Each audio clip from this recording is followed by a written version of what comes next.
नमस्कार, मैं दिनेश कुमार शर्मा, सहायक आचार्य भूगोल, PSB government college Shahpura Bhilwara, आपका स्वागत करता हूं मेरी ई क्लास में। आज हम बीए पार्ट 3 विषय के अंतर्गत विश्व प्रादेशिक भूगोल में एशिया का परिचय और उसके उच्चावच के बारे में अध्ययन करेंगे। जैसा कि आपको विदित है कि एशिया विश्व का विशालतम महाद्वीप है और विश्व में एशिया का महत्व उसकी विशालता के साथ साथ उसके सांस्कृतिक और भौतिकी कारकों की वजह से काफ़ी अधिक है। आज हम सबसे पहले इस कक्षा में एशिया का एक सामान्य सा परिचय जानते हैं, देखते हैं एशिया किस तरीके से है। आपको यहाँ पर एशिया का मानचित्र दिखाया गया है और आप लोग देख पा रहे हैं कि एशिया के हिंद महासागर के उत्तर में, प्रशांत महासागर के पश्चिम में और आर्कटिक महासागर के दक्षिण में एशिया का विस्तार है। एशिया का हम परिचय लें तो मानव की जन्मस्थली कहलाने वाला एशिया महाद्वीप विश्व का विशालतम महाद्वीप है। ये अपनी भौगोलिक विशेषताओं से परिपूर्ण है, अर्थात एशिया में भौगोलिक विशेषताओं में भौतिक, उच्चावचीय, प्राकृतिक और साथ ही साथ सांस्कृतिक विशेषताएं, विविधताएं यहाँ पर भरी हुई है। विश्व की कुल क्षेत्रफल का 33% भूभाग एशिया महाद्वीप में है। इसमें 48 देश स्थित हैं। 2001 की जनगणना के अनुसार एशिया महाद्वीप की जनसंख्या 372 करोड़ थी, जो बढ़कर 2018 में 453.6 करोड़ हो गई। विश्व की जनसंख्या का 62% एशिया में है। एशिया की जनसंख्या 37% नगरों में तथा 63% जनसंख्या गांवों में निवास करती है। इस विशेषता को दृष्टिगत करने पर हम लोग पाते हैं कि एशिया न केवल भौगोलिक या धरातलीय रूप में विशाल है, अपितु एशिया जनसंख्या के दृष्टिकोण से भी विश्व का सबसे बड़ा महाद्वीप है। और यहाँ की जनसंख्या की संरचना को देखें तो एशिया एक तरीके से ग्रामीण परिवेश वाला महाद्वीप है, जहाँ की बड़ी जनसंख्या 63% जनसंख्या ग्रामों में निवास करती है, वहीं 37% नगरों में निवास करती है। साथ ही इस जनसंख्या में नगरीकरण के अंतर्गत कई बड़े विश्व के नगर यहाँ पर पाए गए हैं, जिनमें दिल्ली, मुंबई, शंघाई, टोक्यो जैसे नगर यहाँ पर स्थित हैं। एशिया शब्द की उत्पत्ति हिब्रू भाषा के आसू शब्द से हुई है, जिसका अर्थ उदित सूर्य है। सर्वप्रथम यूनानियों ने पूर्व में स्थित होने के कारण इसे एशिया कहा। एशिया का शाब्दिक अर्थ सूर्य के उदित होने से है और सूर्य पूर्व में उदित होता है, अतः एशिया सामान्यतः एशिया सूर्य के उदित होने वाले स्थान से संबंधित है। एशिया को प्राचीन संस्कृति प्रदेश कहा गया है और प्राचीन संस्कृति प्रदेश से मतलब यह है कि विश्व की प्राचीनतम सभ्यताएं यहाँ पर विकसित, पल्लवित और परिवर्धित हुई। इन सभ्यताओं में हम बात करें तो मेसोपोटामिया की दजलाफरा सभ्यता, जो मिस्र की सभ्यता के साथ पनपी थी, चीन की सभ्यता, भारत की सिंधु घाटी सभ्यता, आर्य सभ्यताएं, ये विश्व की प्राचीनतम सभ्यताएं हैं जो यहाँ पर पल्लवित हुई है। अतः ये प्राच्य सांस्कृतिक प्रदेश कहा जाता है, विश्व का पुराना सांस्कृतिक क्षेत्र है। एशिया का मानसूनी जलवायु वाला क्षेत्र मानसून एशिया कहलाता है। यहाँ विश्व की सघन जनसंख्या पाई जाती है। एशिया जलवायु के दृष्टिकोण से भी अपनी एक बहुत महत्वपूर्ण विशेषताएं हैं मानसूनी जलवायु की। और मानसूनी जलवायु से तात्पर्य यह होता है कि मौसम के अनुसार हवाओं के क्रम में जो बदलाव होता है उसे मानसून कहते हैं। और ये मानसूनी क्षेत्र दक्षिणी पूर्वी एशिया का क्षेत्र इसमें के अंतर्गत आता है। और वर्षा की पर्याप्तता, वनस्पति की पर्याप्तता के कारण यहाँ पर सघन जनसंख्या पाई जाती है। हम एशिया के अगले परिचय में एशिया की निरपेक्ष स्थिति पर ध्यान देते हैं। और एशिया पूर्वी गोलार्ध में भूमध्य रेखा से उत्तरी ध्रुव तक स्थित है। यह 10 डिग्री 11 मिनट दक्षिण से 81 डिग्री 12 मिनट उत्तरी अक्षांश तक एवं 26 डिग्री 4 मिनट पूर्वी देशांतर से 169 डिग्री 40 मिनट पूर्वी देशांतर तक फैला हुआ है। सापेक्षिक स्थिति के दृष्टिकोण से एशिया अपने आप में विशालतम है और ये महाद्वीप दक्षिण से लेकर के उत्तरी गोलार्ध में दोनों ही गोलार्धों में विस्तृत पाया जाता है। इस महाद्वीप के उत्तर से दक्षिण तक लंबाई 8,580 किलोमीटर तथा पूर्व से पश्चिम की चौड़ाई 7,220 किलोमीटर है। भूमध्य रेखा इस महाद्वीप के दक्षिणी बोर्निया, सुलवासी, मलक्का द्वीपों से होकर गुजरती है। मनुष्य के सबसे पुरातन जीवावशेष एशिया में मिलते हैं, जिनके अनुसार यह अनुमान लगाया जाता है कि मानव का सर्वप्रथम उद्भव यहीं से हुआ है। भूमध्य रेखा एशिया के दक्षिणी द्वीपों से हिंद महासागर में स्थित द्वीप समूह से होकर के गुजरती है और ये भूमध्य रेखा के पार तक नीचे तक चला जाता है। वहीं उत्तर में यह आर्कटिक महासागर तक फैला हुआ है। तो भूमध्य रेखा से लेकर के आर्कटिक महासागर की शीत जलवायु तक का समस्त जलवायु भाग इसके अंतर्गत आता है। अब हम एशिया के उच्चावच के संबंध में बात करते हैं। उच्चावच क्या होता है? उच्चावच से तात्पर्य किसी भी धरातल की भौतिक विशेषताओं से लिया जाता है, क्योंकि पृथ्वी का धरातल सभी जगह एक समान नहीं पाया जाता है और पृथ्वी के धरातल पर मुख्य रूप से पाए जाने वाले जो भूरूप हैं, इन्हें पर्वत, पठार और मैदान कहते हैं। ये पर्वत और पठार मैदानों का विस्तार किसी भी धरातल पर पाया जाना वहां की उच्चावचीय संबंधी विशेषताओं को दृष्टिगत करता है। इस दृष्टिकोण से एशिया बहुत ही महत्वपूर्ण प्रदेश है, क्योंकि विशाल भूखंड होने के साथ साथ प्राकृतिक विविधताओं का और उच्चावचीय विविधताओं का बहुत ही अच्छा समन्वय एशिया में हुआ है। एशिया महाद्वीप की हम बात करें तो यहाँ पर हम एशिया महाद्वीप का एक मानचित्र जो देख रहे हैं, इस मानचित्र में आप लोग देखिए कि कलर शेडिंग के द्वारा अलग अलग प्रदेशों को इंगित किया गया है। पहले हम बात करते हैं एशिया महाद्वीप में प्राचीनतम चट्टानों से निर्मित धरातलीय स्वरूप से लेकर नवीनतम चट्टानों से निर्मित धरातलीय स्वरूप मिलते हैं। अरावली पर्वत तथा अरब के पठार का धरातलीय स्वरूप प्राचीनतम चट्टानों से निर्मित है। अर्थात एशिया की सबसे पहली भौतिक विशेषता की हम लोग देखें तो यहाँ पर प्राचीनतम, विश्व की प्राचीनतम से प्राचीनतम चट्टानें और विश्व की नवीनतम चट्टानें यहाँ पर पाई जाती है। अरावली पर्वतमालाएं और अरब के पठार विश्व के प्राचीन जीव अवशेष, भू अवशेष के रूप हैं और इन पठारों पर पाई जाने वाली चट्टानें प्राचीनतम चट्टानें हैं। अंगारा लैंड स्थलखंड का एक भाग उत्तरी साइबेरिया का मैदान एशिया का सबसे पुरातन मैदान है। यह भाग कठोर रवेदार चट्टानों से बना हुआ है। दूसरी ओर एशिया महाद्वीप के धरातल पर नवीनतम चट्टानों से निर्मित पर्वत श्रेणियां, नदी घाटियां तथा मैदान भी पाए जाते हैं। एशिया महाद्वीप में पाई जाने वाली पर्वत श्रृंखलाएं, जिनमें सबसे नवीन पर्वत श्रृंखलाओं में हिमालय पर्वत श्रृंखला पाई जाती है। यह एशिया की सबसे नवीनतम पर्वत श्रृंखलाएं हैं। भूगर्भिक इतिहास के अनुसार दजला फरात का मैदान, सिंधु गंगा का मैदान, इरावदी का मैदान, चीन का मैदान एशिया के सबसे नवीन भाग हैं। ये वो भाग हैं जहां पर नदियों ने अपने नवीन जलोढ़ के द्वारा इन मैदानों का निर्माण किया है। तो एशिया की पहली भूआकृतिक विशेषता में हम लोग देखते हैं कि प्राचीनतम से प्राचीनतम चट्टानें और नवीनतम से नवीनतम भूभाग इस महाद्वीप पर पाया जाता है।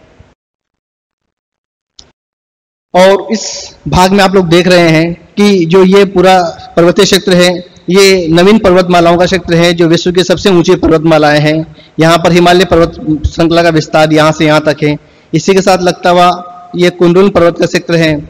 इसके पश्चात ट्यांगशान, अल्ताई पर्वतीय क्षेत्र इस क्षेत्र में पाए जाते हैं और इसी के साथ लगते हुए हिंदू कुश पर्वतमाला और आगे काकेशस पर्वतमाला तक चला जाता है, जो यूरोप से एशिया को पृथक करता है।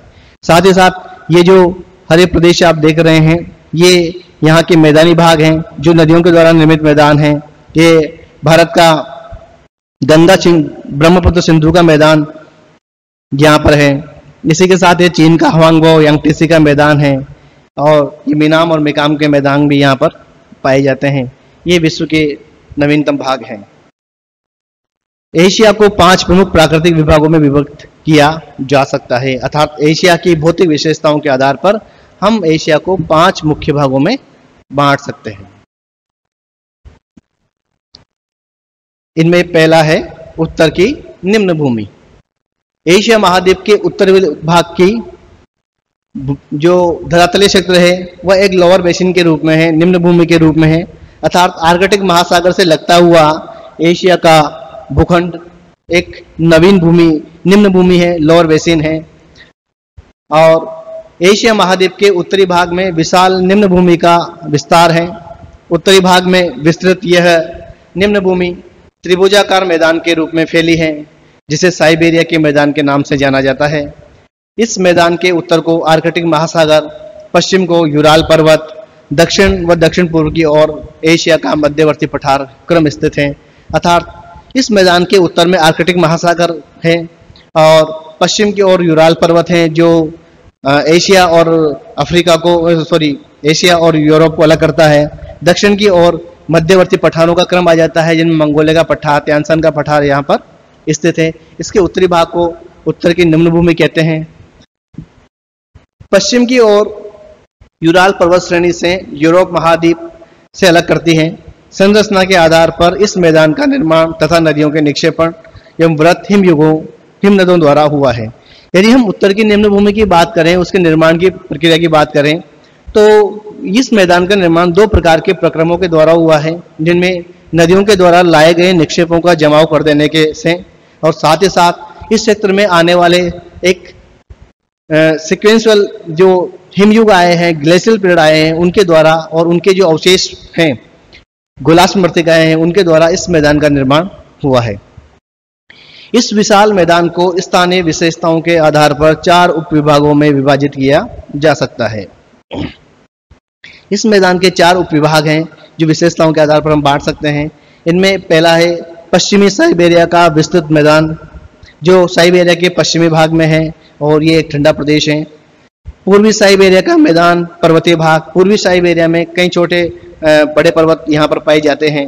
मध्य साइबेरिया का पठारी भाग, रूसी तुर्किस्तान का मैदान, तो रूस और तुर्किस्तान के बीच का इस 4 भाग इस उत्तर की निम्न भूमि के किए जाते हैं। अमूमन इस भाग में कम तापमान वाला भाग इसके अंतर्गत आता है।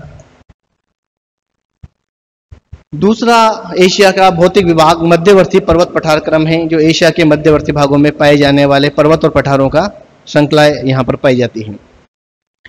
एशिया महाद्वीप के मध्य भाग में फैली हुई पर्वत श्रेणियां इस महाद्वीप का सबसे महत्वपूर्ण भाग हैं। इन पर्वत श्रेणियों का विस्तार एशिया के लगभग 7,80,000 वर्ग किलोमीटर क्षेत्र पर है, जो इस महाद्वीप का लगभग 20% से अधिक है। इस पर्वत श्रृंखला का विस्तार पश्चिम में तुर्की के पास भूमध्य सागर के तट से पूर्व में बेरिंग सागर तक एशिया के मध्य भाग में इन पर्वत श्रेणियों के मध्य अनेक उच्च पठार भी सम्मिलित हैं। यह पर्वत श्रेणियां पामीर की गांठ के उच्च भाग से निकलती हैं, जो दुनिया की छत के नाम से प्रसिद्ध है। अर्थात यदि इन पर्वत श्रेणियों को हम देखें तो इनका एक उत्पत्ति केंद्र पामीर की गांठ है, जो एशिया मध्यवर्ती एशिया के भाग में फैली हुई है। यहाँ से पूर्व और पश्चिम की ओर इनकी एक निरंतर श्रृंखला चलती है और इन पर्वत श्रृंखलाओं के बीच में विश्व के कहीं ऊंचे पठार भी पाए जाते हैं। पामीर की गांठ से दक्षिण पूर्व में फैलने वाली पर्वत श्रेणी हिमालय के नाम से जानी जाती है। पामीर के पठार से निकल करके उसकी गांठ से दक्षिण पूर्व में एक विशाल पर्वतमाला हिमालय पर्वत श्रेणी है, जिसका मध्यवर्ती एशिया में इसका विस्तार है और इस पर्वत श्रेणी का यहाँ पर काफी महत्व है। पामीर की गांठ से निकलने वाली पर्वत श्रेणियों का तीसरा क्रम पूर्व की ओर फैला हुआ है। पामीर की गांठ से पूर्व की ओर जाने वाली श्रेणी को कुनलुन श्रेणी के नाम से जाना जाता है। पामीर की गांठ से दक्षिण पूर्व की ओर जाने वाली श्रेणी हिमालय है और पूर्व की ओर जाने वाली श्रेणी कुनलुन है। कुनलुन और हिमालय के बीच में तिब्बत का पठार स्थित है। पामीर की गांठ से पूर्व की ओर जाने वाली कुनलुन श्रेणी को कुनलुन के नाम से जाना जाता है। सिनलिंग पर्वत श्रेणी इसी क्रम में फैली हुई है। पामीर की गांठ के पूर्व की ओर दूसरी पर्वत श्रेणी उत्तर पूर्व दिशा में फैली हुई है। एशिया के मध्यवर्ती भाग में पठारों की उपस्थिति के कारण इस भाग की जलवायु विविधतापूर्ण है। एशिया में भौतिक उच्चावचीय विविधताओं के कारण एशिया की जलवायु में भी विविधताएं बहुत ज़्यादा देखने को मिलती है। और हम लोग जब जलवायु को पढ़ेंगे तब देखेंगे कि एशिया में कितने विविध प्रकार की जलवायु पाई जाती है। और उसका बड़ा कारण, जलवायु के प्रभावित करने वाले कारणों में से एक कारण अक्षांशीय स्थितियों होती है। इसके साथ पर्वत पठारों का क्रम भी है। और विश्व में यदि हम पर्वत पठारों के क्रम में जलवायु की परिवर्तनशीलता को देखें तो एशिया में हमें काफी देखने को मिलती है। एशिया के मध्यवर्ती भाग में पठारों की उपस्थिति के कारण इस भाग की जलवायु विविधतापूर्ण है। इस भाग में पाए जाने वाले जो मुख्य पठार है उनमें पहला तिब्बत का पठार है जो हिमालय और कुनलुन के बीच में फैला हुआ है। दूसरा तारिम बेसिन है जो चीन में है। और तीसरा जुंगेरियन बेसिन है। चौथा सेदाम का पठार है। पांचवा ईरान का पठार है। छठा एशिया माइनर का पठार है। और सातवां अल्दान का पठार है। ये वो पठार हैं जो इन पर्वत श्रेणियों के बीच में मध्यवर्ती भागों में पाए जाते हैं। एशिया का तीसरा प्रमुख उच्चावचीय भाग दक्षिणी प्रायद्वीपीय पठार है। ये एक पूरा प्रायद्वीपीय भूखंडीय क्षेत्र है जो एशिया के दक्षिणी भाग में पाया जाता है। एशिया महाद्वीप के दक्षिणी एवं दक्षिणी पूर्वी भाग में प्राचीन चट्टानों से निर्मित 3 प्रायद्वीपीय पठार हैं। ये पठार प्राचीन भूखंड के अंग हैं जिसे गोंडवाना लैंड भूखंड के नाम से जाना जाता है। एशिया के दक्षिणी भाग में स्थित इन पठारों को दृढ़ भूखंड कहा जाता है। संरचनात्मक दृष्टिकोण से हम लोग देखें तो एशिया का दक्षिणी प्रायद्वीपीय भूखंड अपने आप में एक विशिष्ट और अलग भूखंड है जो गोंडवाना लैंड का भाग था। और वेगनर के महाद्वीपीय सिद्धांत के अनुसार जो महाद्वीपीय प्रवाह है, इस प्रवाह के क्रम में गोंडवाना लैंड का उत्तर की ओर प्रवाह हुआ और ये ऊपर का जो एशिया का मध्यवर्ती और पूर्वी भाग है वो अंगारा लैंड था, लारेशिया था, तो उस भाग से आकर के टकराया और इसके पश्चात यहाँ पर हिमालय पर्वत श्रृंखलाओं का विकास हुआ। वर्तमान समय में मध्यवर्ती पर्वत श्रृंखलाएं इसी का परिणाम है। तो संरचनात्मक दृष्टिकोण से जो दक्षिणी प्रायद्वीपीय पठार है वो अपने आप में एक विशिष्ट और अलग भूखंड है जिसका एक हिमालय के नीचे क्षेपण हुआ माना जा रहा है। इस भूभाग के 3 मुख्य भागों में से पहला भाग अरब का प्रायद्वीपीय पठार है। अरब का प्रायद्वीपीय पठार एशिया के दक्षिणी पश्चिमी भाग में संपूर्ण सऊदी अरब पर फैला हुआ।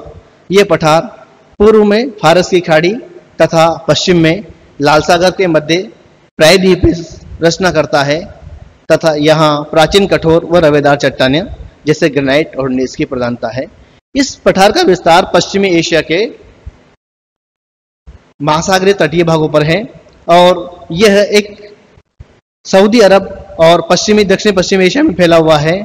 और इस पठार का निर्माण ग्रेनाइट और नीस जैसी कठोर रवेदार चट्टानों से, आग्नेय चट्टानों से हुआ है। दूसरा इसका भाग भारत का प्रायद्वीपीय पठार है। भारत का प्रायद्वीपीय पठार भारतीय उपमहाद्वीप के दक्षिण में त्रिभुजाकार रूप में फैला है जो उत्तर में चौड़ा तथा दक्षिण में पतला है। प्रायद्वीपीय पठार के भू आकृतिक लक्षणों में लंबे अनाच्छादनकारी अवधि के दौर से गुजरने के कारण काफी विविधता पाई जाती है। इसका दूसरा भाग प्रायद्वीपीय भारत का पठार है जो सिंधु गंगा मैदान के दक्षिण में स्थित है। और प्रायद्वीपीय पठार से मतलब ये होता है कि प्रायद्वीप से तात्पर्य एक भूमि का भूखंड जो महासागर में 3 ओर से जल से घिरा हुआ होता है वो प्रायद्वीप कहलाता है। और भूमि का भूखंड जो महासागर में चारों ओर जल से घिरा हुआ होता है वो द्वीप कहलाता है। इस तरीके से जो भारत का प्रायद्वीपीय पठार है, ये प्रायद्वीपीय पठार को यदि हम लोग देखें तो यहाँ पर भी प्राचीन कठोर चट्टानें जो जिनमें आग्नेय और नीस जैसे चट्टानें हैं और काफी ज्यादा मॉडिफाइड मॉर्फिक चट्टानें, रूपांतरित चट्टानें इस भाग में पाई जाती है। और इन चट्टानों पर एक भूलक्षणीय प्रभाव जो लंबे समय तक जलवायु के नदियों के हुए हैं उसके द्वारा, इन अनाच्छादनकारी प्रभावों के द्वारा इस स्थलखंड के जो स्थल भू भाग हैं उनको काट छाट करके छोटा कर दिया गया है। और इनमें से कई भू आकृतिक स्वरूप एक रेसिडुअल फॉर्म में अर्थात अवशिष्ट फॉर्म में है। और जैसा कि हम लोग मानते हैं कि अरावली और विंध्याचल एक तरीके से पुरातन पर्वत श्रृंखलाओं के अवशिष्ट रूप हैं जो घिस करके काफी छोटे हो गए हैं। तो एक तरीके से ये विश्व के प्राचीनतम दृढ़ भूखंडों का ही एक भाग है। तीसरा इसका भाग हिंद चीन का पठार है। यह दक्षिणी पूर्वी एशिया में 8 लाख वर्ग किलोमीटर में फैला हुआ है। इस पठार का अधिकांश भाग हिंद चीन में स्थित है। इसमें म्यांमार के पूर्वी भाग में स्थित शान का पठार आता है। दक्षिणी पश्चिमी चीनी भाग में यूनान के पठार के भाग सम्मिलित हैं। यूनान का पठार प्राचीन ग्रेनाइट नीस चूना पत्थर द्वारा निर्मित है। इस पठार पर अनेक ज्वालामुखी पर्वत भी मिलते हैं।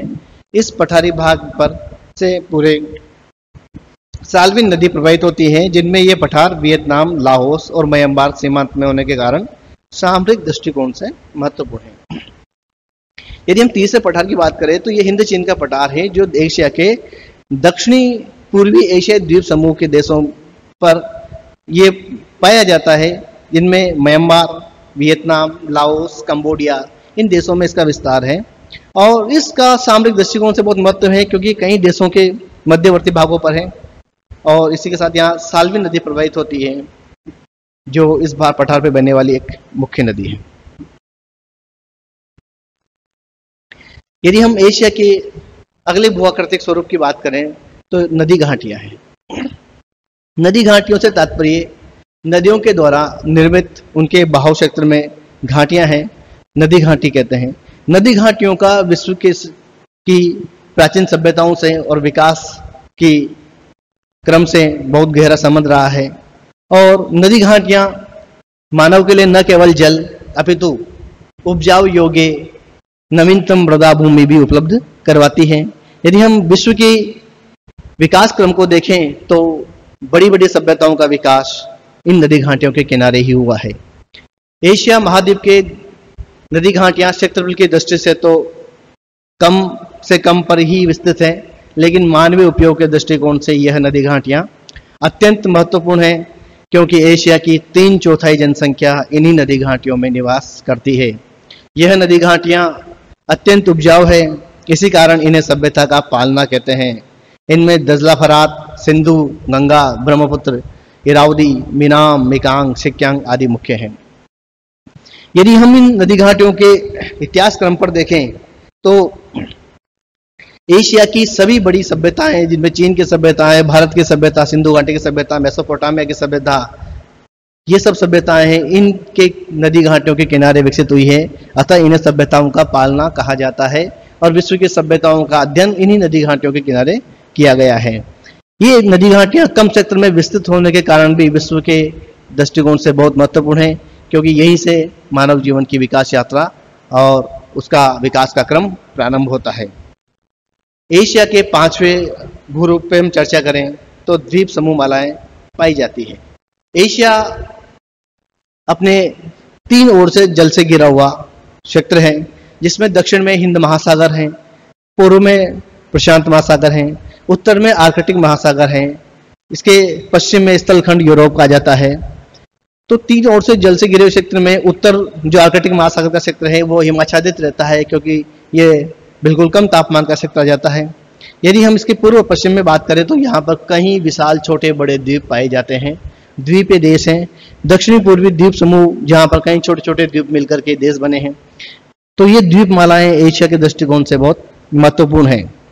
एशिया महाद्वीप से पूर्वी एवं दक्षिणी पूर्व की ओर द्वीपों की एक विस्तृत पंक्ति के आकार में फैली है। इन द्वीपों का निर्माण टर्सरी की नवीन मोड़ पर्वत श्रेणियों के साथ हुआ है।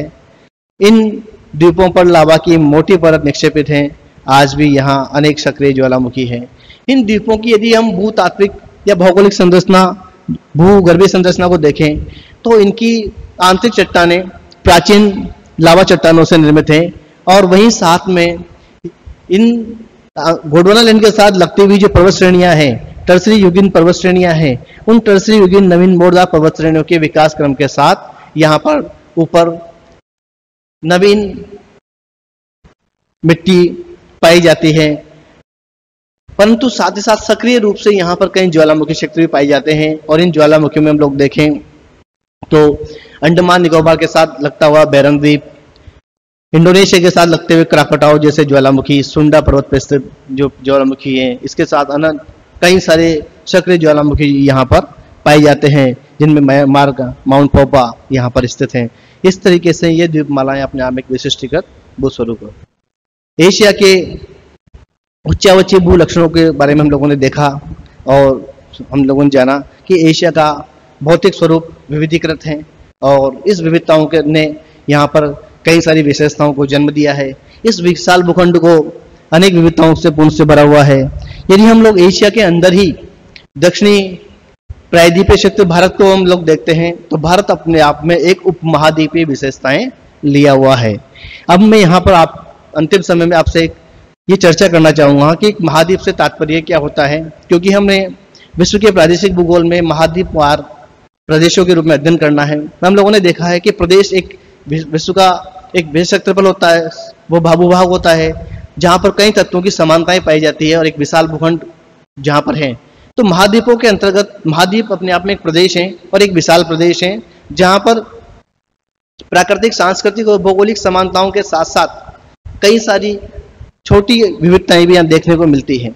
और इसी कारण एशिया महाद्वीप में भारतीय उपमहाद्वीप का एक क्षेत्र पाया जाता है जो अपने आप में एशिया महाद्वीप का क्षेत्र होने के बाद भी एक कई सारी विविधताएं और संस्कृतियां, धरातल विविधताएं अपने आप में समेटे हुए हैं जो उसे एक अलग से उपमहाद्वीपीय या सब कॉन्टिनेंटीय क्षेत्र बनाती है।